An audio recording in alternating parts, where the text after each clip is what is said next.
అదే RTV app వార్తల్ని క్షణాల్లో చదివే అవకాశం ఉంటుంది. ఒక న్యూస్ పేపర్, ఒక టెలివిజన్ ఛానల్ మీ చేతుల్లో ఎప్పుడూ ఉంటాయి.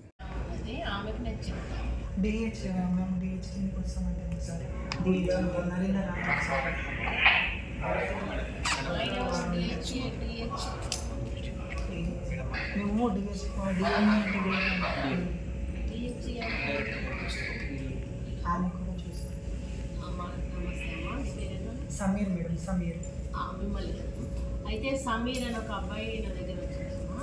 వాళ్ళు ఒక బ్రదరు, ఇద్దరు సిస్టర్స్ మాట్లాడుతున్నారు.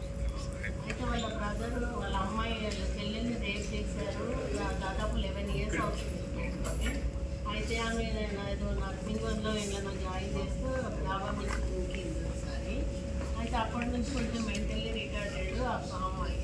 అయితే అప్పటిన్న కలెక్టర్ గారు వీళ్ళ కేసు పరిశీలించింది. వాళ్ళు రిమాండ్లోకి పోయిన బయటకు వచ్చిండ్రు. వాళ్ళు ఈమె కొంచెం మెంటల్లీ రిటార్డెడ్ ఉన్నారని ఎర్రగడ్డ హాస్పిటల్లో వేస్తే అక్కడికి వచ్చి వాళ్ళు వీళ్ళు చిరాయించడం చేయడం అట్లా జరుగుతూ ఉంటారు.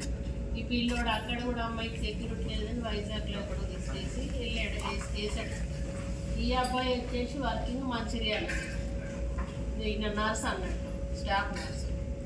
పాపం అప్పుడు కలెక్టర్ గారు ఏం చేసిందంటే వీళ్ళ సిచ్యువేషన్ బట్టి డబుల్ బెడ్రూమ్ ఇల్లు ఇక్కడ ఖైరతాబాద్లో ఇచ్చింది. ఇప్పుడు వీళ్ళ అమ్మేమో ఇక్కడ, ఈ అబ్బాయి ఏమో మంచిర్యాల, ఆ అమ్మాయి ఏమో వైజాగ్లో.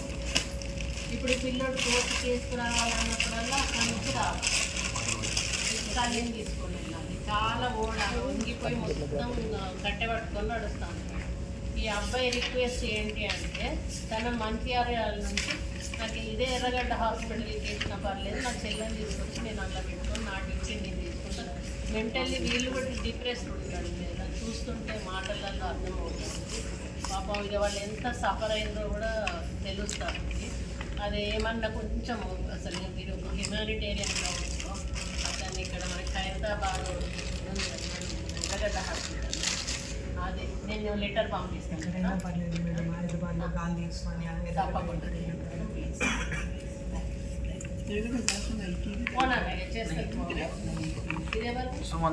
మరిన్ని వీడియోస్ కోసం ఛానల్ ని సబ్స్క్రైబ్ చేయండి. లేటెస్ట్ అప్డేట్స్ కోసం వాట్సాప్ ఛానల్ ని ఫాలో చేయండి. అండ్ లింక్ డిస్క్రిప్షన్ లో ఉంది.